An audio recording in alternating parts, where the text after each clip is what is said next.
شروع اللہ کے نام سے جو بڑا مہربان نہایت رحم والا ہے۔ اے ایمان والو، اپنے اقراروں کو پورا کرو۔ تمہارے لیے چار پائے جانور جو چرنے والے ہیں حلال کر دیے گئے ہیں، بجوز ان کے جو تمہیں پڑھ کر سنائے جاتے ہیں، مگر احرام حج میں شکار کو حلال نہ جاننا۔ خدا جیسا چاہتا ہے حکم دیتا ہے۔ مومنوں، خدا کے نام کی چیزوں کی بے حرمتی نہ کرنا، اور نہ ادب کے مہینے کی، اور نہ قربانی کے جانوروں کی، اور نہ ان جانوروں کی جو خدا کی نذر کر دیے گئے ہوں اور جن کے گلوں میں پٹے بندھے ہوں، اور نہ ان لوگوں کی جو عزت کے گھر یعنی بیت اللہ کو جا رہے ہوں اور اپنے پروردگار کے فضل اور اس کی خوشنودی کے طلبگار ہوں۔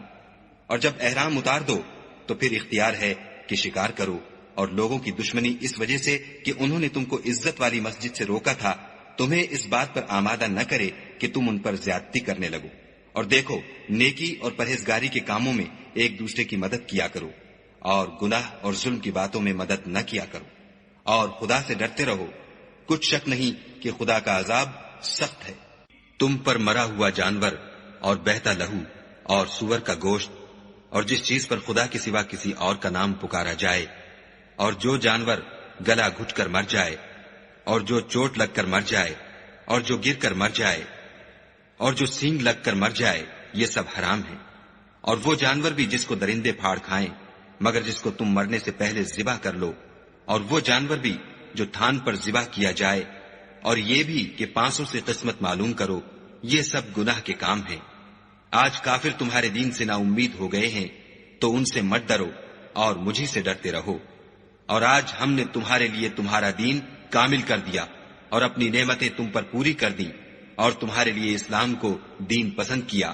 ہاں، جو شخص بھوک میں ناچار ہو جائے بشرطے کہ گناہ کی طرف مائل نہ ہو تو خدا بخشنے والا مہربان ہے۔ تم سے پوچھتے ہیں کہ کون کون سی چیزیں ان کے لیے حلال ہیں، ان سے کہہ دو کہ سب پاکیزہ چیزیں تم کو حلال ہیں،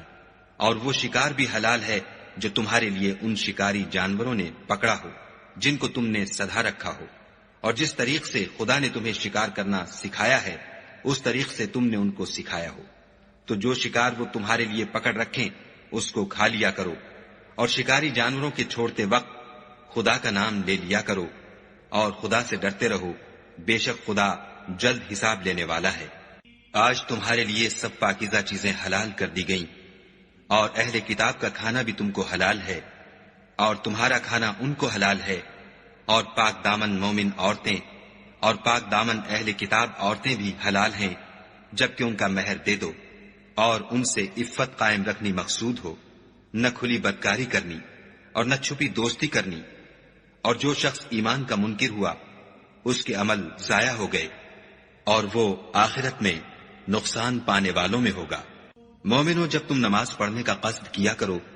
تو منہ اور کونیوں تک ہاتھ دھو لیا کرو، اور سر کا مسح کر لیا کرو، اور ٹخنوں تک پاؤں دھو لیا کرو،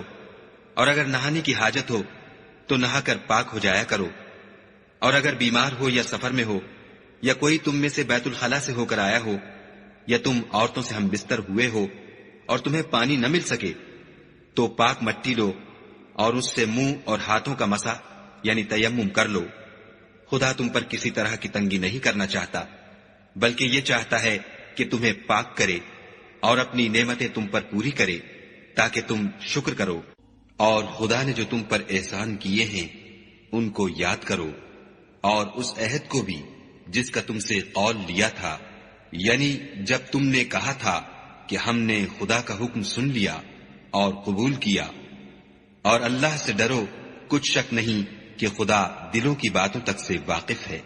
اے ایمان والو، خدا کے لیے انصاف کی گواہی دینے کے لیے کھڑے ہو جایا کرو، اور لوگوں کی دشمنی تم کو اس بات پر آمادہ نہ کرے کہ انصاف چھوڑ دو۔ انصاف کیا کرو کہ یہی پرہیزگاری کی بات ہے، اور خدا سے ڈرتے رہو۔ کچھ شک نہیں کہ خدا تمہارے سب اعمال سے خبردار ہے۔ جو لوگ ایمان لائے اور نیک کام کرتے رہے ان سے خدا نے وعدہ فرمایا ہے کہ ان کے لیے بخشش اور اجر عظیم ہے، اور جنہوں نے کفر کیا اور ہماری آیتوں کو جھٹلایا وہ جہنمی ہیں۔ اے ایمان والو، خدا نے جو تم پر احسان کیا ہے اس کو یاد کرو جب ایک جماعت نے ارادہ کیا کہ تم پر دست درازی کریں تو اس نے ان کے ہاتھ روک دیے، اور خدا سے ڈرتے رہو، اور مومنوں کو خدا ہی پر بھروسہ رکھنا چاہیے۔ اور خدا نے بنی اسرائیل سے اقرار لیا اور ان میں ہم نے 12 سردار مقرر کیے۔ پھر خدا نے فرمایا کہ میں تمہارے ساتھ ہوں، اگر تم نماز پڑھتے اور زکوٰۃ دیتے رہو گے اور میرے پیغمبروں پر ایمان لاؤ گے اور ان کی مدد کرو گے اور خدا کو قرض حسنہ دو گے تو میں تم سے تمہارے گناہ دور کر دوں گا اور تم کو بہشتوں میں داخل کروں گا جن کے نیچے نہریں بہ رہی ہیں۔ پھر جس نے اس کے بعد تم میں سے کفر کیا وہ سیدھے رستے سے بھٹک گیا، تو ان لوگوں کے عہد توڑ دینے کے سبب ہم نے ان پر لعنت کی اور ان کے دلوں کو سخت کر دیا۔ یہ لوگ کلمات کتاب کو اپنے مقامات سے بدل دیتے ہیں، اور جن باتوں کی ان کو نصیحت کی گئی تھی ان کا بھی ایک حصہ فراموش کر بیٹھے، اور تھوڑے آدمیوں کے سوا ہمیشہ تم ان کی ایک نہ ایک خیانت کی خبر پاتے رہتے ہو، تو ان کی خطائیں معاف کر دو اور ان سے درگزر کرو کہ خدا احسان کرنے والوں کو دوست رکھتا ہے۔ اور جو لوگ اپنے تئیں کہتے ہیں کہ ہم نصارہ ہیں، ہم نے ان سے بھی عہد لیا تھا، مگر انہوں نے بھی اس نصیحت کا جو ان کو کی گئی تھی ایک حصہ فراموش کر دیا، تو ہم نے ان کے باہم قیامت تک کے لیے دشمنی اور کینہ ڈال دیا، اور جو کچھ وہ کرتے رہے خدا عنقریب ان کو اس سے آگاہ کرے گا۔ اے اہل کتاب، تمہارے پاس ہمارے پیغمبر آخر الزماں آ گئے ہیں کہ جو کچھ تم کتاب الہی میں سے چھپاتے تھے وہ اس میں سے بہت کچھ تمہیں کھول کھول کر بتا دیتے ہیں، اور تمہارے بہت سے قصور معاف کر دیتے ہیں۔ بے شک تمہارے پاس خدا کی طرف سے نور اور روشن کتاب آ چکی ہے، جس سے خدا اپنی رضا پر چلنے والوں کو نجات کے رستے دکھاتا ہے اور اپنے حکم سے اندھیرے میں سے نکال کر روشنی کی طرف لے جاتا اور ان کو سیدھے رستے پر چلاتا ہے۔ جو لوگ اس بات کے قائل ہیں کہ عیسیٰ ابن مریم خدا ہیں وہ بے شک کافر ہیں۔ ان سے کہہ دو کہ اگر خدا عیسیٰ ابن مریم کو اور ان کی والدہ کو اور جتنے لوگ زمین میں ہیں سب کو ہلاک کرنا چاہے تو اس کے آگے کس کی پیش چل سکتی ہے؟ اور آسمان اور زمین اور جو کچھ ان دونوں میں ہے سب پر خدا ہی کی بادشاہی ہے، وہ جو چاہتا ہے پیدا کرتا ہے، اور خدا ہر چیز پر قادر ہے۔